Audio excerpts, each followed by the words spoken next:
অনেক দিন হলো ঘরে কোনো আচার নেই, আর মাঝে মাঝে ভাতের সাথে আচার দিয়ে খেতে খুব ভালো লাগে। এমনটাও হয়েছে, বাসায় আমরা আচার ছিল, আর কোনো সবজি তেমন নেই বা কোনো সবজি খেতে ইচ্ছে করছে না, তখন আমি শুধুমাত্র আমরা আচার দিয়ে খেয়ে উঠে গেছি। তো বেশ কয়েক মাস ধরে যে কোনো আচারই আমার বাসায় নেই। তো প্যাকেট আচার কিনে কিনে খেয়েছিলাম পোলাও বিরিয়ানির সাথে। তো আজকে বললাম শুধু 2 কেজি আনো, অল্প অল্প করে বানিয়ে ফেলি। তো 2 কেজি আম এনেছে। আলহামদুলিল্লাহ, আমগুলো খুবই সুন্দর ছিল, কোনো পোকা ছিল না। এরকম আম কাটতেও ভালো লাগে, আর এসব আম দিয়ে আচার করলেও ভালো লাগে। ও আচ্ছা, একটা আম বাঁচিয়ে রেখেছিলাম। আমি আমের সালাদ করেছিলাম, যেটা ধরেন কাঁচামরিচ, লবণ আর চিনি, দুধ পাউডার দিয়ে করা হয়, সেটা করেছিলাম দুপুরে খাওয়ার জন্য।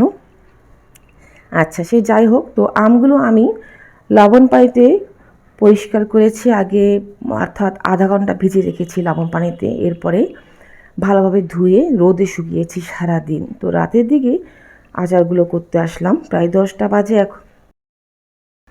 2 কেজি আমের জন্য আমি এখানে প্রায় 1.5 কাপ সরিষার তেল দিয়েছি। এরপরে এখানে রয়েছে সরিষা বাটা, সাদা সরিষা বাটা, আদা রসুন বাটা, রসুন কোয়া রয়েছে গোটা গোটা, আর হলুদ আর মরিচ গুঁড়াও অল্প করে দিয়েছি। সবগুলো ভালোভাবে কষিয়ে, ও আচ্ছা, 5 ফোড়নও দিয়েছি। তো সব ভালোভাবে কষিয়ে আমগুলো কষিয়ে নিয়েছি। এরপরে চিনি দিয়েছি, প্রায় 1.5 কাপ তো হবে। আচ্ছা, তো চিনিটা গলে যাওয়ার পরে আরও কিছুক্ষণ রান্না করে, ঢাকনা দিয়ে রান্না করে, এরপরে একদম শেষে দিয়ে দিয়েছি ভিনেগার। তো ভিনেগারের কারণে আচারটা খুব ভালো থাকে অনেক দিন।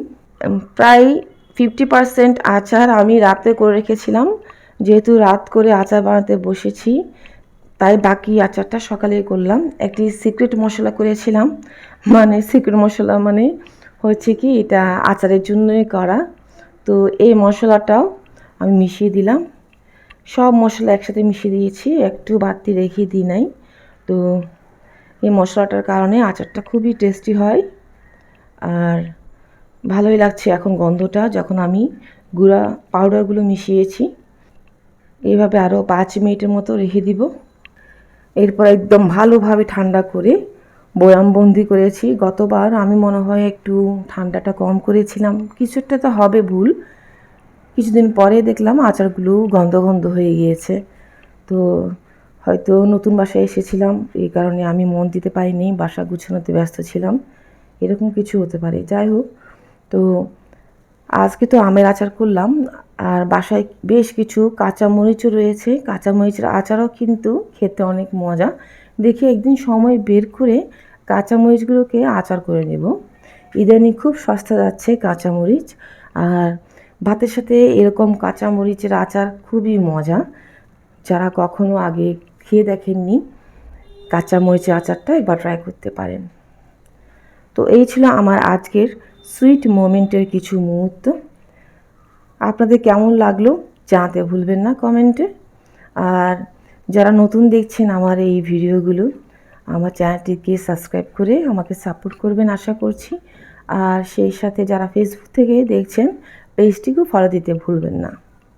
আজ তাহলে বিদায় নিচ্ছি, ইনশাল্লাহ নতুন কিছু নিয়ে, নতুন কোনো সুইট মোমেন্টের ভিডিও নিয়ে আবারও আপনাদের সাথে দেখা হবে। ভালো থাকবেন সবাই। আল্লাহ হাফেজ।